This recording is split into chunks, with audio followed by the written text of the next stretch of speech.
what is more important to look at. Okay? Again, how do you know what is more important to look at? By what the person tells you. Oh. And by what the issue is. You know? If the issue is I never trust myself around horses, then having a grandfather that's a horse thief is more important. You know? And after you gain the rapport and everything like that, you ask the magic question. Would you like to enter hypnosis with me now? Past life. And they say, sure. And you say, okay. And then you induce them. I usually use the Elman, though sometimes with people especially who have been previously hypnotized, I ask them what induction was used and if it was good for them. And if it was, then I use that. Because that's what they're used to and that's what they're expecting. And very often that would be the progressive relaxation induction, because that's what most hypnotists know. You know, if not, I just use the Elman. Let's start past life before the tape runs out. I'm going to hit this bastard. Excuse me. Can you cut that part out? Now, after you induce them, you have to get them from this life to the past life. Whatever you use to get them from this life to the past life is called a bridge. Sometimes it's literally a bridge. You say, okay, walk over this bridge and you'll be in a past life when you get to the other side. Sometimes that's a doorway. Open the door and walk through, you'll be in a past life when you're on the other side. Maybe a tunnel, maybe just a count. I'm going to count from 1 to 10. 1, you're going to start to let go of this life and move further into the past. 2, further into the past, and you keep going until you reach 10. Now you're in a past life. And then you go right into associating questions. What are you wearing? What's on your feet? Are you wearing something on your feet or are you barefoot? And they generally know that, or they can look down and see that. And they'll tell you, I'm barefoot. And so you say, okay, what's on your legs? Feel it or look at it or just know it. Well, I'm wearing pants. Are they rough pants or smooth pants like you would buy in a store? Smooth. Or rough, which generally means they're homemade. You know. And you just go on like that. The reason you ask associating questions is just to help them get used to thinking in a past life, being in a past life, associating with that past life. And then you start looking for the ISE, the thing that caused the problem that they're there for. So you say, okay, at the count of 3 or when I snap my fingers or whatever, go to the first time that you felt anything associated with the present fear of dogs. And they might go to a time in that life when their father threw them in the water to learn how to swim. Has nothing to do with dogs, but it has to do with fear. They come out of the water, a little puppy dog is running along the beach, he comes up to them and licks their face, but they're frightened out of their mind because of almost drowning in the water. So their mind associates dogs with the fear of death. And so then they start becoming afraid of dogs. So you would have to desensitize that issue for them. Desensitization means literally just taking away the emotional energy around that issue. Okay. There are many different ways you can do that, many different therapies. Forgiveness therapy is one. We talked about that earlier, I believe, didn't we? No, that was with you. I'm sorry. I asked a question about it. Yes. So, of course, you find the ISE, you use therapy, whatever type of therapy you decide is important for that person. Very often it's something like forgiveness or inner child work, which is not really what we're doing here. We're not teaching those therapies right here. Then before I emerge them, I like to use a direct suggestion script just to strengthen the changes, just to let them know that that's gone, you know. So I take away the energy by doing a therapy, but I also want to make sure their subconscious mind knows the issue is gone, so I use direct suggestions, which is just using a script like you had used on you, or just by speaking about something. Then I emerge them, then post-talk, because sometimes they have a lot of questions about what happened. You know, like, well, how did being thrown in the water make me afraid of dogs? You know, and so I might have to, you don't tell the client, you steer the client towards it. So I might have to ask questions. Well, when you came out of that water, what happened? Oh, a dog came up and licked my face. And what state were you in at that moment? Oh, I was like shaking. I was really scared. I thought my father was trying to kill me, you know. And it's like, so basically, your mind took A, which is your father trying to kill you, and B, which is the dog licking your face, and put it together, and made you afraid of dogs. And they're like, oh yeah, now I see. It's them that has to say, not you. And also I tell them they have to do homework. And their homework is always the same. One, write it down. Because I make a tape. What's on the tape is only 10% or so of what they've experienced. Because the only things on the tape are what they answer me. You know, so I might say, what's the house look like? And they say, well, it's a 2-story Georgian with 3 columns in the front and 3 steps. But they don't mention Grandpa is hanging out the top floor window by his fingernails. Grandma is below with the broom hitting him. The top floor is on fire. They don't mention those things because I didn't ask. So I tell them to write it down. I tell them that even though we took the energy out of it, causing them to behave in a certain way in this life, they still have habits of behavior that they've made as coping skills around this issue. So maybe one of their habits is when they see a dog 2 blocks away, they cross the street. So it's like you tell them, you've got to consciously change your behaviors, or else you're just going to bring all of that fear back, because that's what you would have chosen. And everybody has to do homework like that. Whether it's past life regression, age regression, or even just direct suggestions. They have to change their own habits. We don't do it as hypnotists. Okay, that's all, unless you have a question. Do you have a question, young lady? Yeah, it just sounds amazing. Well, the reason past life regression works is because our subconscious mind is the seat of our long-term memories. Our subconscious mind is also the seat of our imagination. So it doesn't matter at all if you believe in past lives or not, it works. Your subconscious mind gives you what you need in order to get better. It wants you to get better. It wants to be your best friend. So your subconscious mind is going to give you a really neat story that's going to tell you how to get better, or it's going to give you the memories specifically that you need to get better. Past life regression has been used, past life regression therapy has been used at least since the 1930s.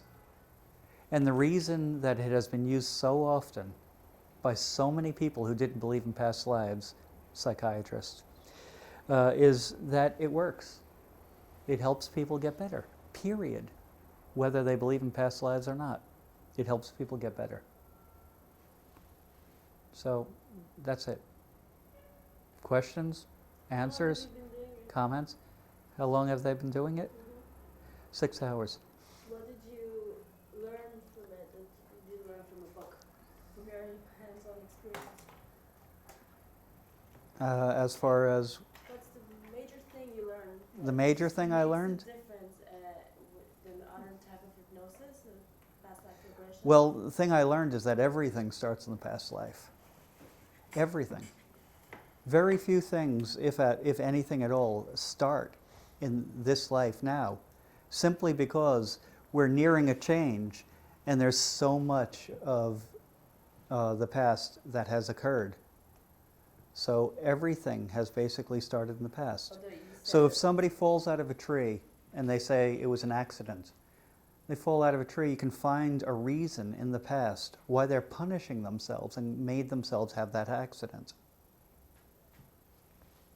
Or if somebody is bald in this life, there's a reason for it. You know, maybe they made fun of bald people in the past. Everything is karma. Everything is karma. Bald is beautiful. There's a reason for everything. Pardon? Bald is beautiful. Of course. Of course. You're so right. Bald is beautiful. That's what I'm talking about. That's right. Look at Sean Connery, right? I saw a Saturday Night Live years ago. He was on Saturday Night Live, and they had him made up really ugly, like looking as old as he really was.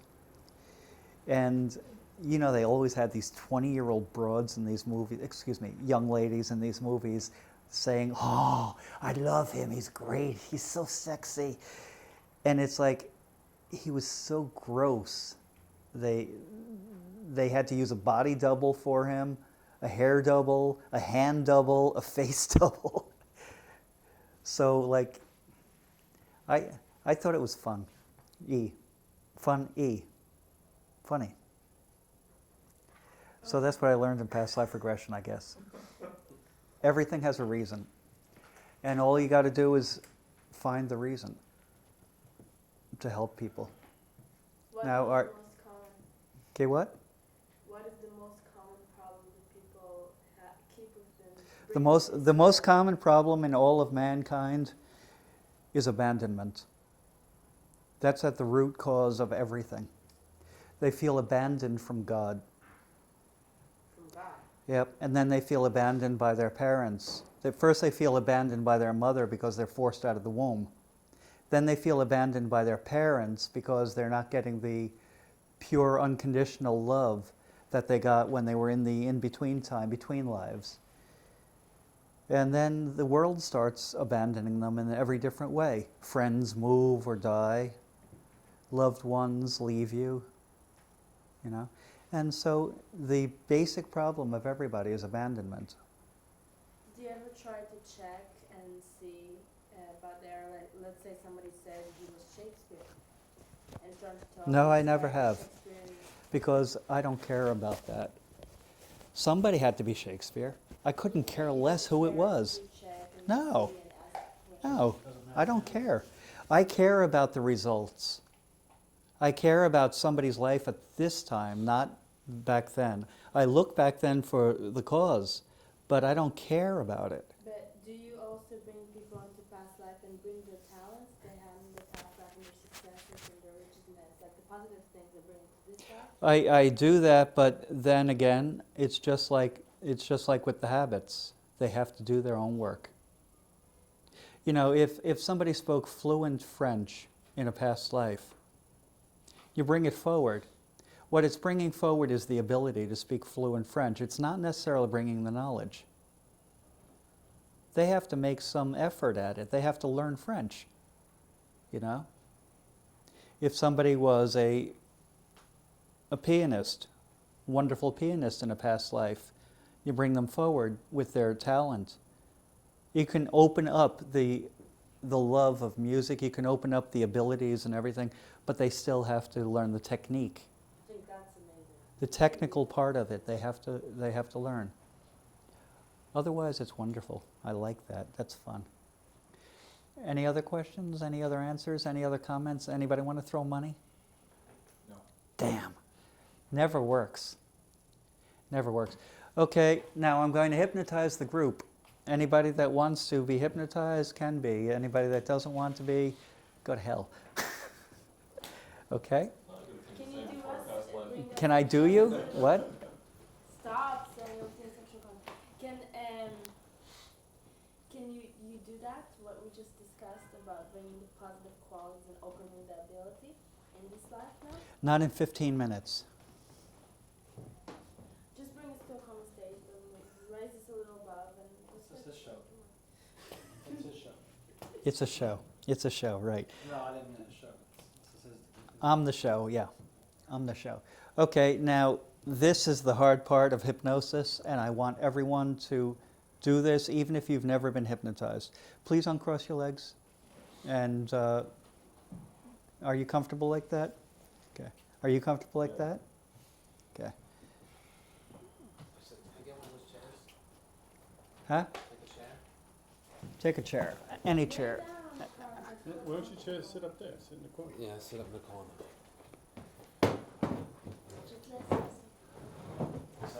Kevin doesn't feel so alone. That's right. It's, So move further over. Go in the corner. Bad boy. Bad boy. won't be the first time. Okay, everybody, this is the hard part of hypnosis. You ready? Close your eyes. There, you did it. That's the hardest part. Now all you have to do is just allow yourselves to enjoy. That's all. Okay, now take a deep, deep breath and hold it to the count of 3. And at your own rate, just let it out slowly as you relax all the way down to your feet. Beautiful. That's wonderful. And take another nice deep breath at your own rate. And hold that to the count of 3 when you're ready. And allow it out slowly as you relax even further. Go all the way down, deeper and deeper into relaxation as you take one more nice deep breath. And at the count of 3, slowly release that. 1, 2, 3, and relax much deeper. And as you continue to breathe normally, you just continue to relax with each exhalation. Each time that your heart beats, you relax.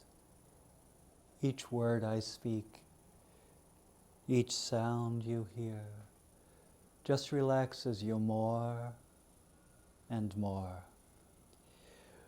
Just let yourself go down into relaxation, all the way down, into the relaxation that you know so well.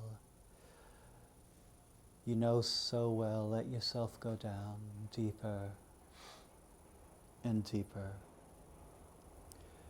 I'd like you to imagine that you're lying in a meadow, beautiful meadow, cool green grass beneath you, blue sky, the sun shining.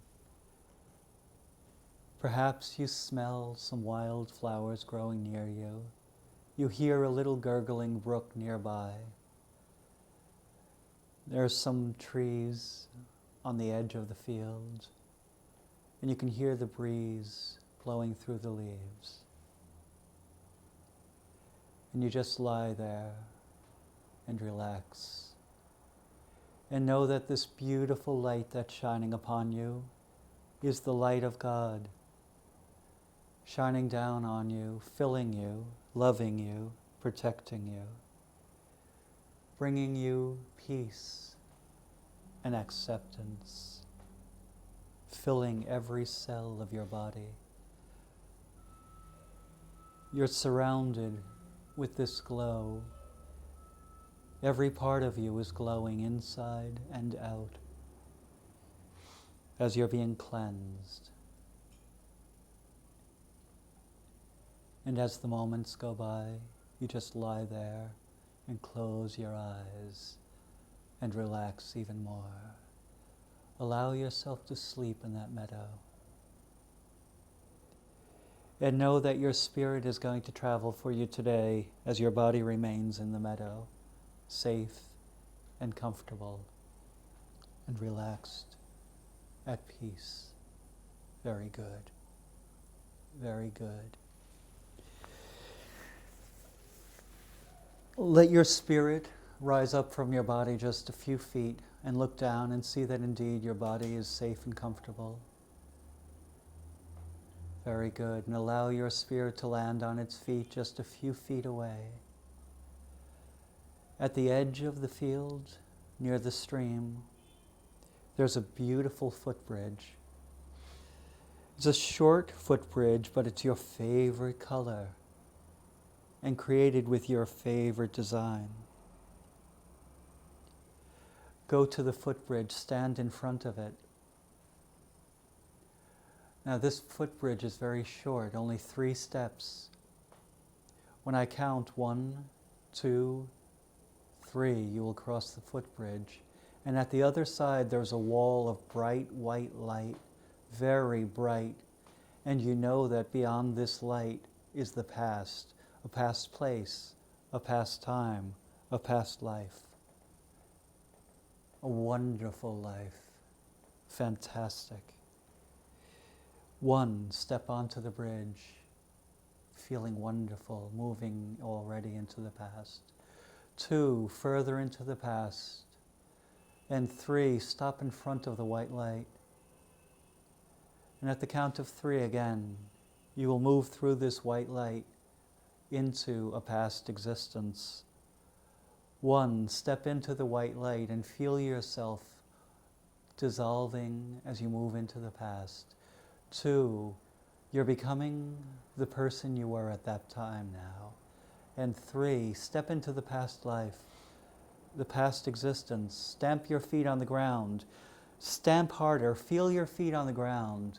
Feel that ground beneath your feet and tell yourself, are you barefoot or are you wearing something on your feet?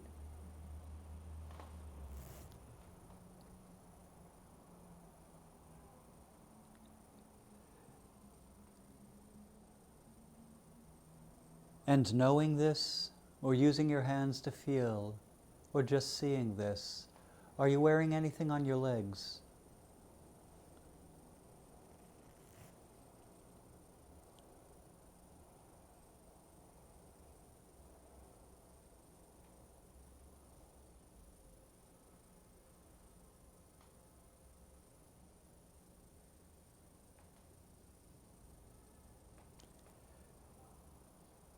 And further up your body now, are you wearing anything on the top of your body?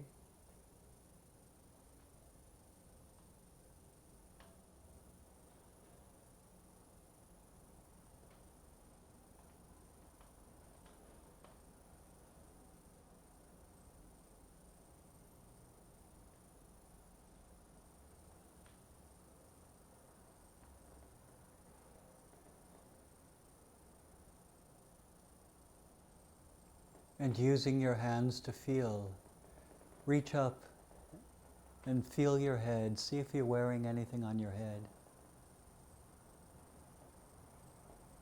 And if so, what is it?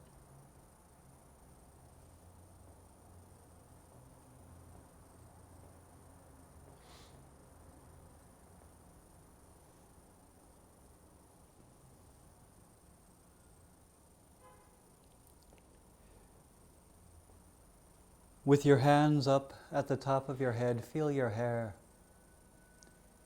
Is it long or short? Are you wearing it up or down?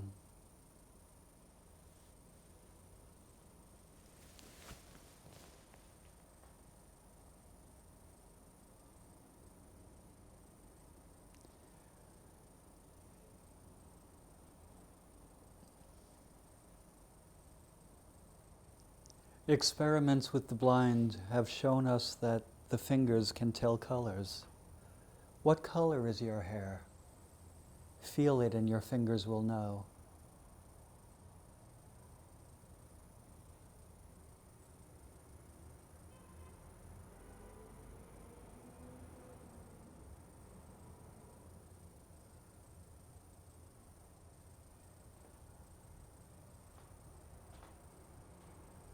Now, either knowing this or seeing this, just put your hands about 6 inches in front of your face and tell yourself, what color is your skin?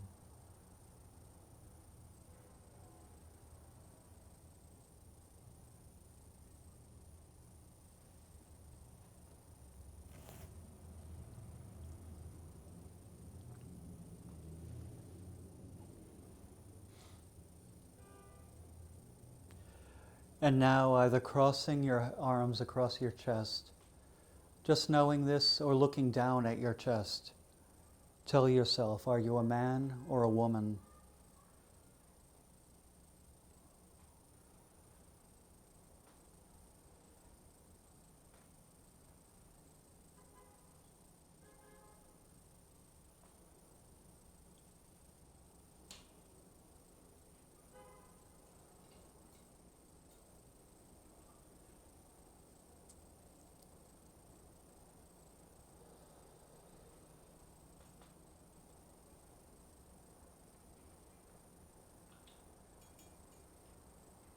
And if you know, how old are you right now?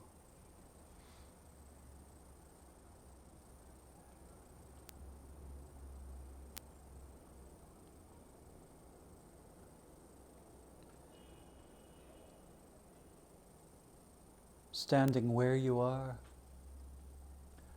turn in a complete circle and become aware of what's around you.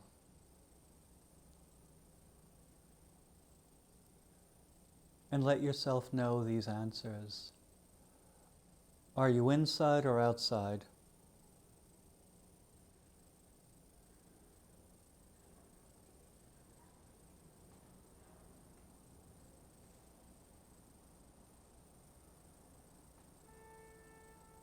Is it daytime or nighttime?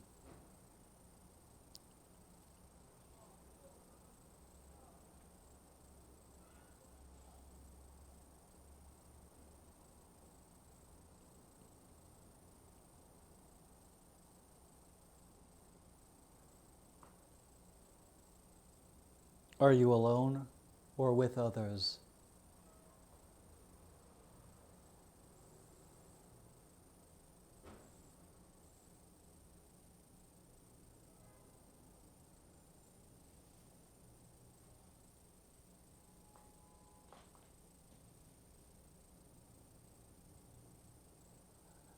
If you're alone, is this your natural state? If you're with others, what is your relationship to those others?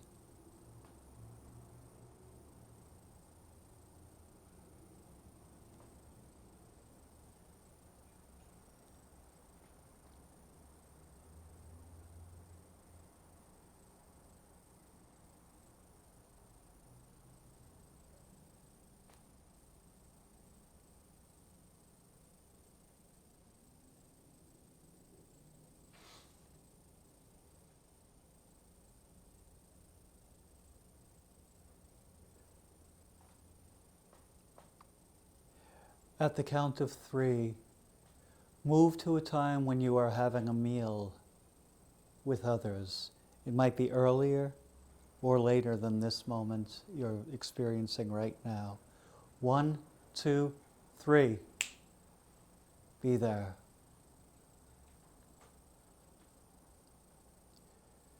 See or feel or know the table in front of you.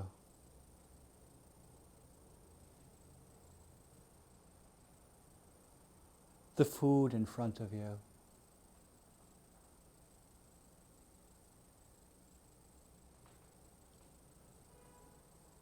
What type of food does it look like?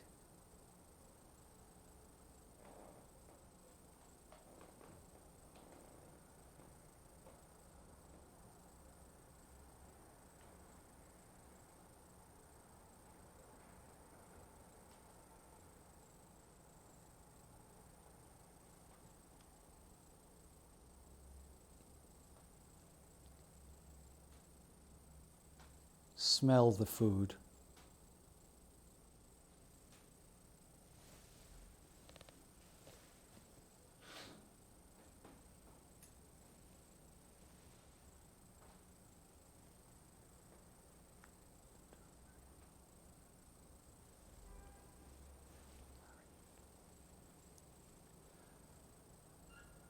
Taste the food. Put some in your mouth and taste it. And tell yourself what it tastes like. Salty, pungent, sharp. What is it like? Feel the texture also.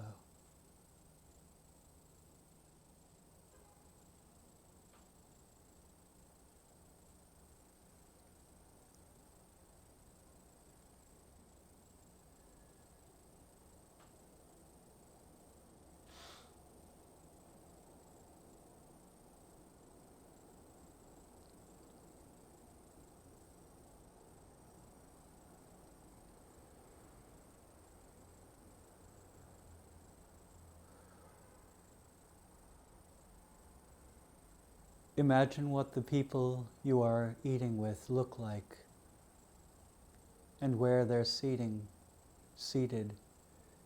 in relation to you.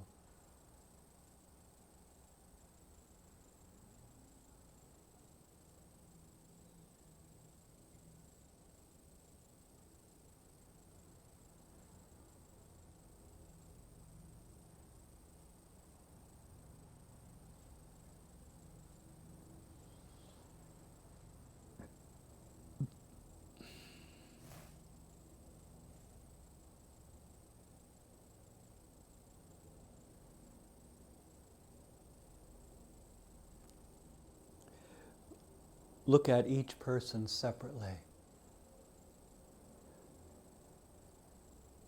and know something either about them or about your relationship to each of these people.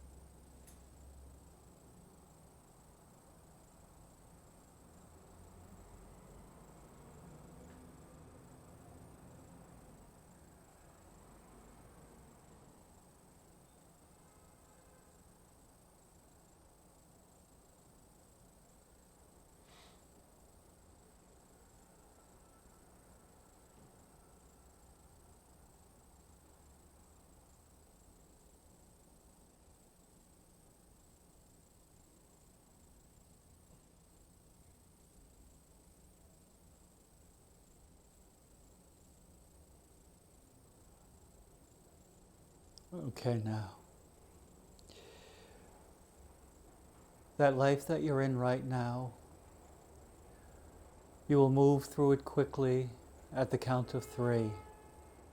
See all the highlights of that lifetime until the very end and experience the joys and the pride you experienced in that lifetime.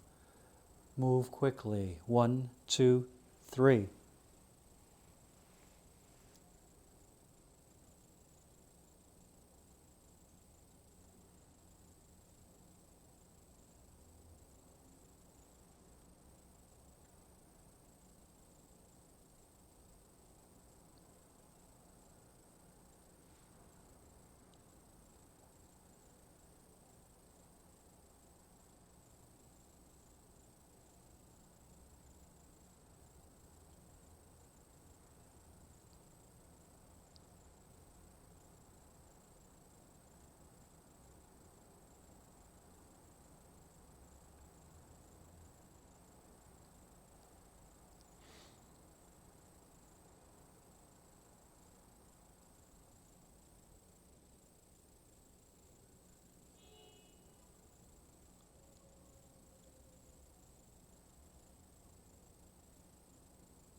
Wherever you are in that lifetime, finish that scene up as I count from 1 to 5.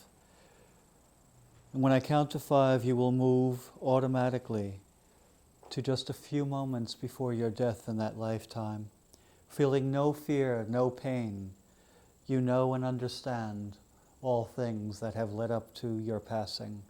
1, 2, 3, 4, and 5. Move ahead. Just a few moments before your death.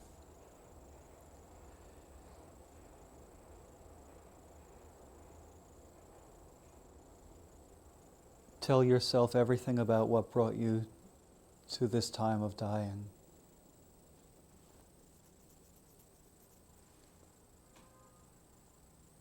Tell yourself all the experiences around your time of dying.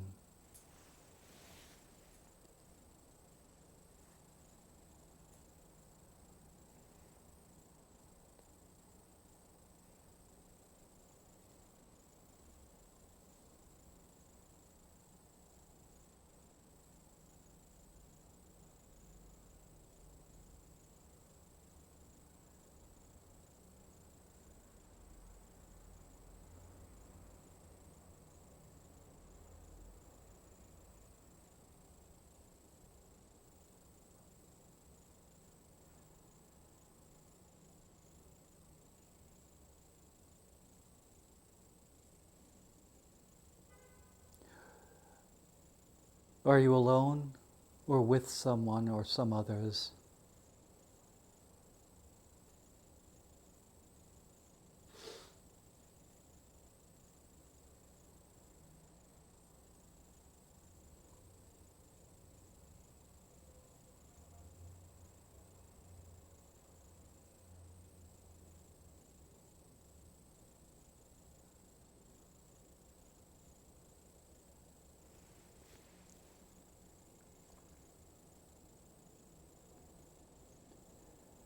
If you've anything you would like to share with those others or that person, please do before you pass.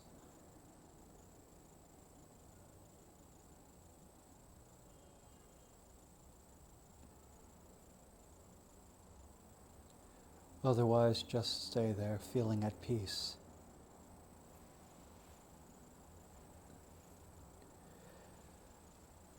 And now, allow yourselves to gently pass over, die, rise above that scene, and your spirit stops and looks down at the scene below you.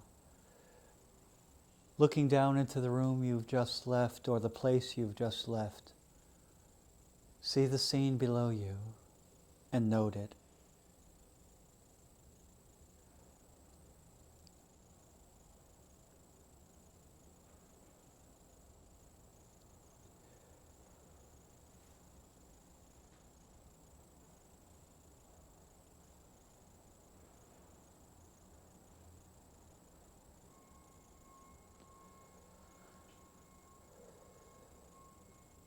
In a moment I will count from 1 to 3. At the count of 3, you will be back in your body in the meadow, still asleep, totally relaxed, at peace, remembering everything that occurred during this time, feeling wonderful and fantastic, but still deeply relaxed. 1, coming back.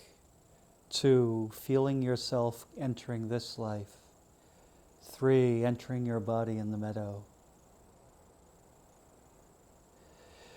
As I count from 1 to 5, at the count of 5, you will be fully acclimated into your body, fully acclimated into the year 2008, fully acclimated back into this room. You will open your eyes, feeling wonderful, feeling fantastic, feeling better than you've ever felt before in your life. 1, energy running through your body from head to toe. You feel yourself beginning to become alive again. 2, feeling super fantastic, remembering everything and all the feelings that you received. 3, coming back to yourself as you know that you are a better person for what you have experienced.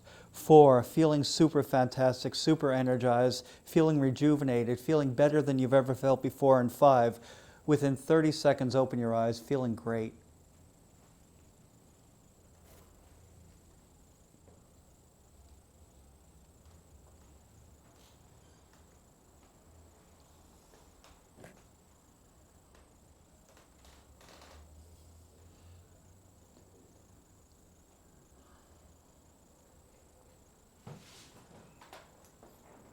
Anybody would like to speak about anything? Yes. I was barefoot. You were perfect, you I said? was barefoot. Oh, you were Wearing- barefoot. I was like in an earlier time in Spain, I was wearing this dress, you know, with the girdle? How do you say it? Girdle. Girdle. I was a woman. I was a Yes. redhead. And I was running inside the house as we were talking to look for a mirror to see how it looked. And I saw like the hair was curly and up. And I had like very thin lips, and why are you laughing? Because I can't get this off. And I was a poet. I was writing poems. Oh, wow. And my family cut me 5 years ago because they didn't like the idea of me being a woman and a poet. Mm-hmm. So I was very, very lonely. And it drove me mad, actually. My loneliness, it drove me mad, and I committed suicide at the end. Sorry. Actually, I'm not sorry. For some reason, you had to see that for yourself. Your subconscious mind showed it to you because you needed it. Anybody else would like to share anything? Please don't all jump at once. Bill? No. Kala, you're the only brave one. Thank you.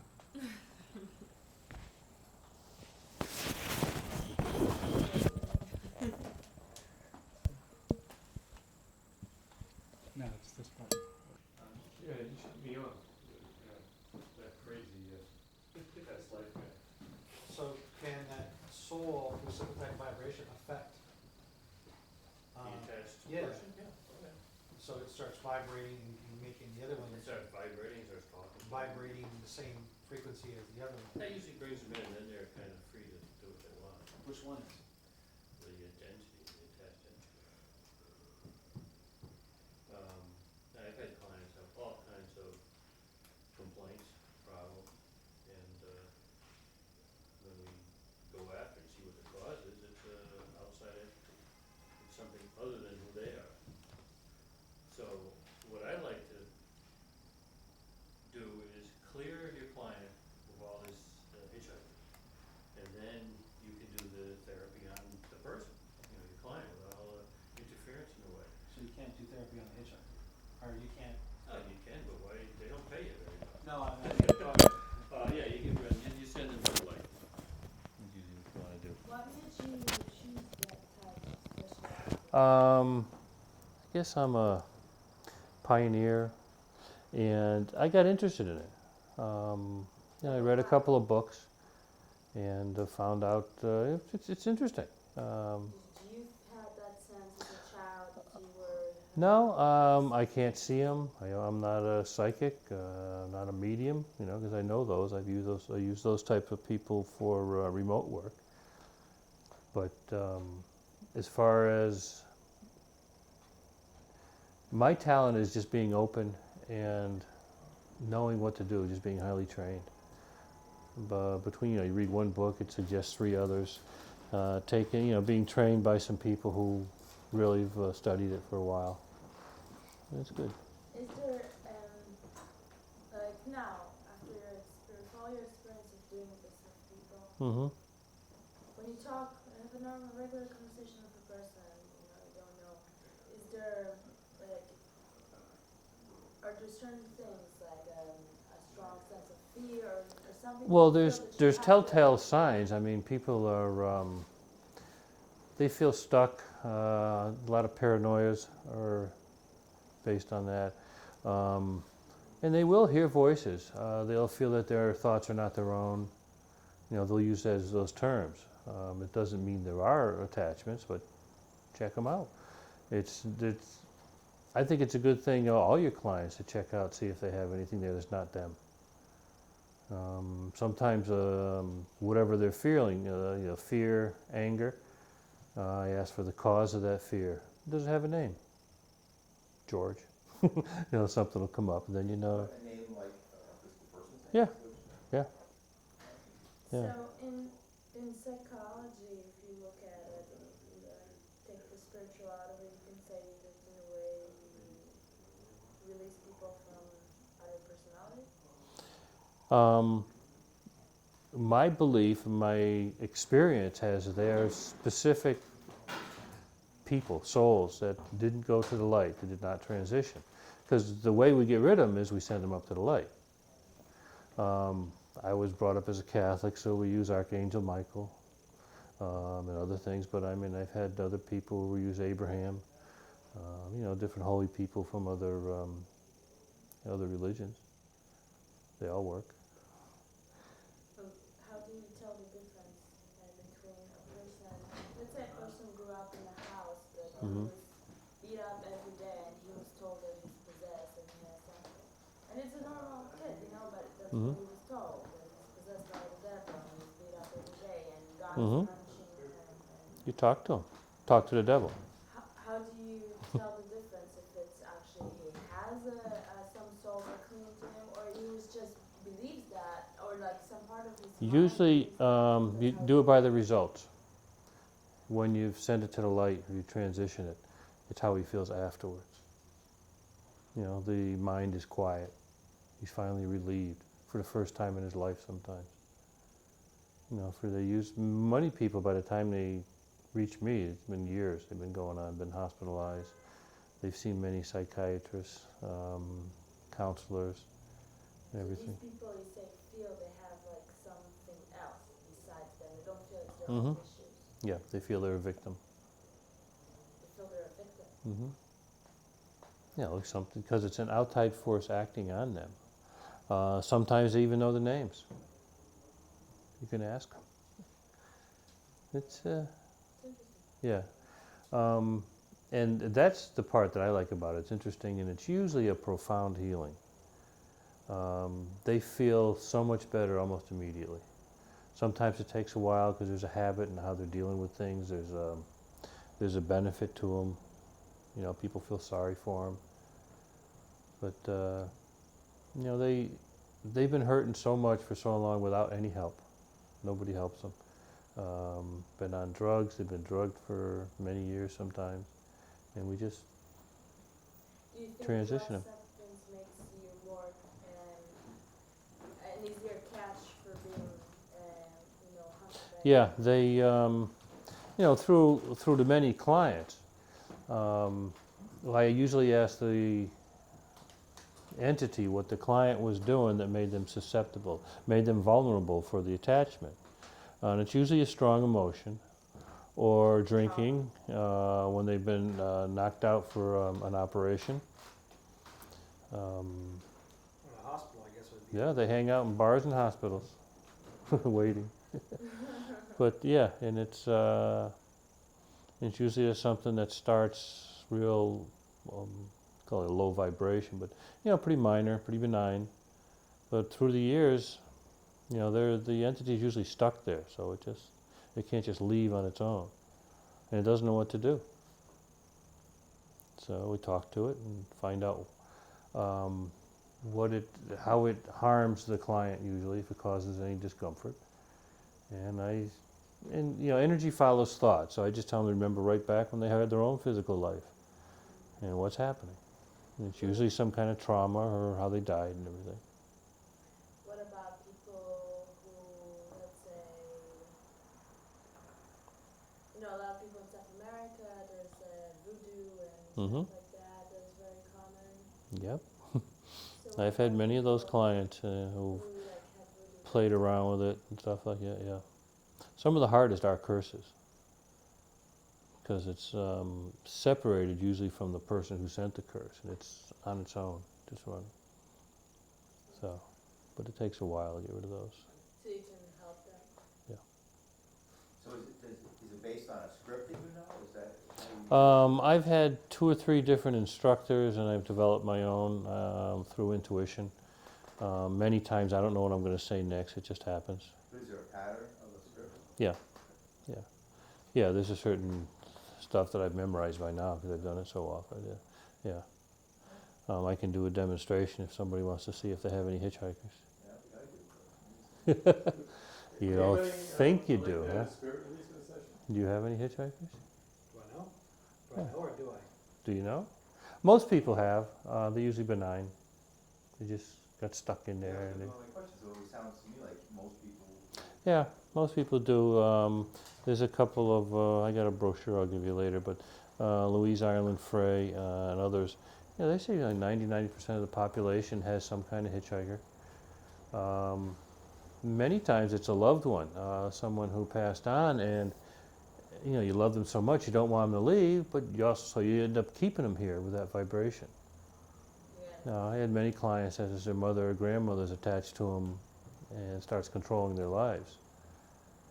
Keeping them from, having a good sex life because she doesn't think it's right. Yeah, and it's terrible. And when they're released, I mean, for me, that's the only way you can prove it, is when they are sent to the light and then the woman feels this relief and is finally on their own. And it's, the words they use is that they feel so much lighter. It takes a lot of energy to deal with these hitchhikers. And it's usually more than one, in most of the cases I have. So why do you do this? Why? What motivates you? I'm a healer. That's my gift this time. Last time I was doing other things, healing. But yeah. How did you discover this? Was this something somebody showed you, or was this? I think I was pioneers? divinely inspired. You walk through the bookstores all the time. There was a book called Remarkable Healings. Sounds like an interesting name. And it's by a psychiatrist, Dr. Modi, in California, and it was about spirit releasing.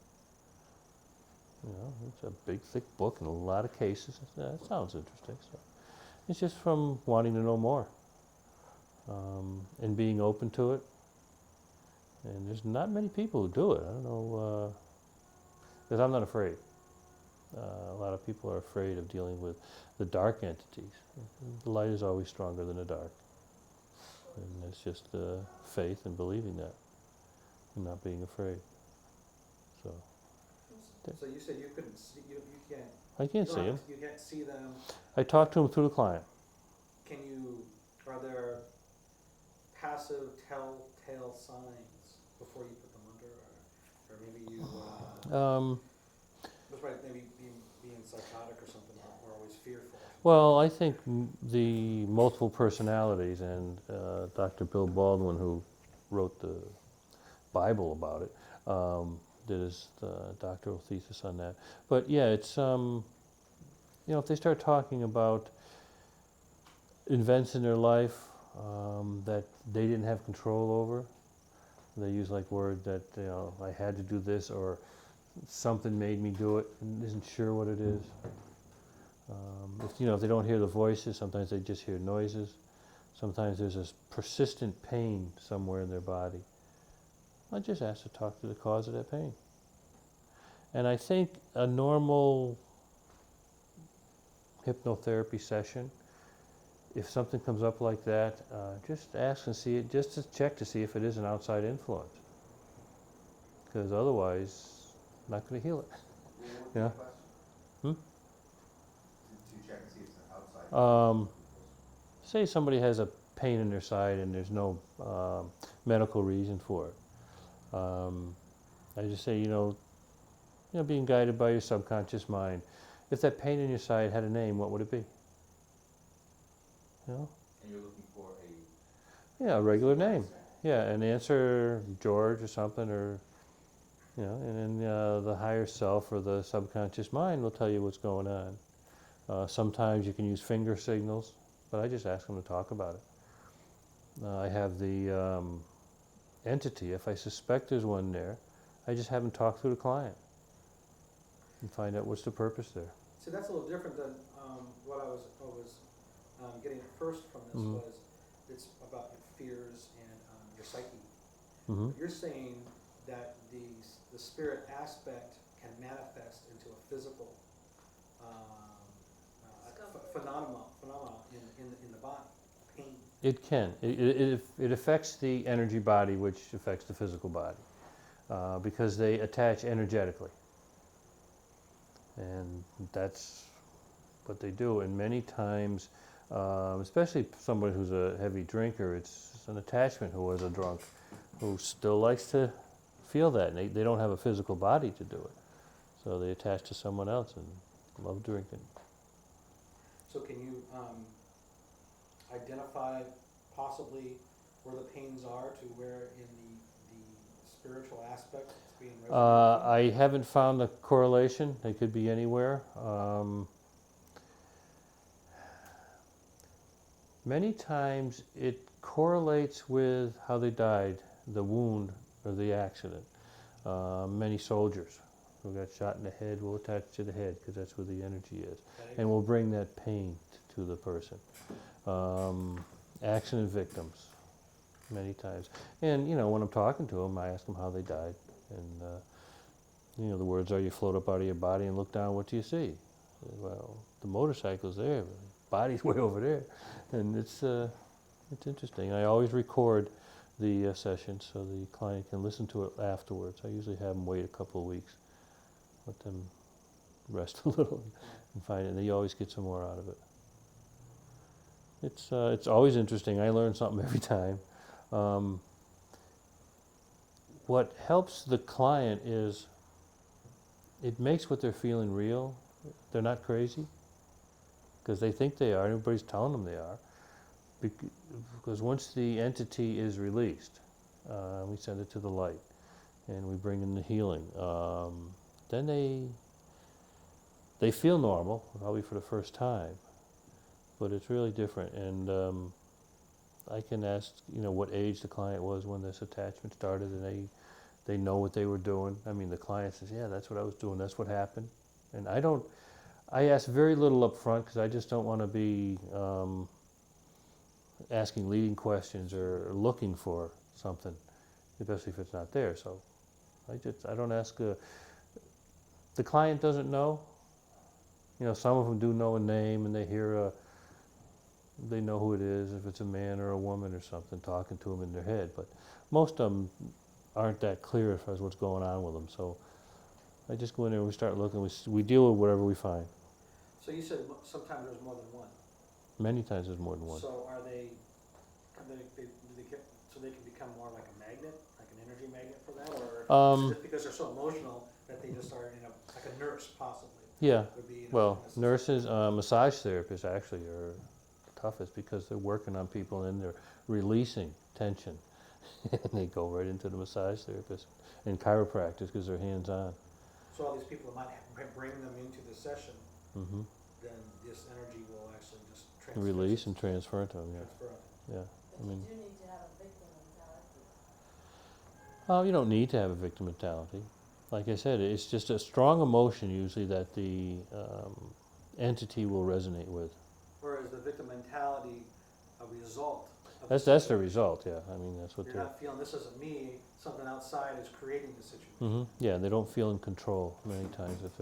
If one of your clients doesn't feel in control, it would be, I think, would be an attachment. And it doesn't hurt to see. Check it out, see if it is, and release it. And then you just got your client in the chair. You know? One of the problems I have with past life therapy is, whose past life is it? One of the attachments who love to talk about themselves sometimes. Yeah. So, that's it. Yeah, you have a question?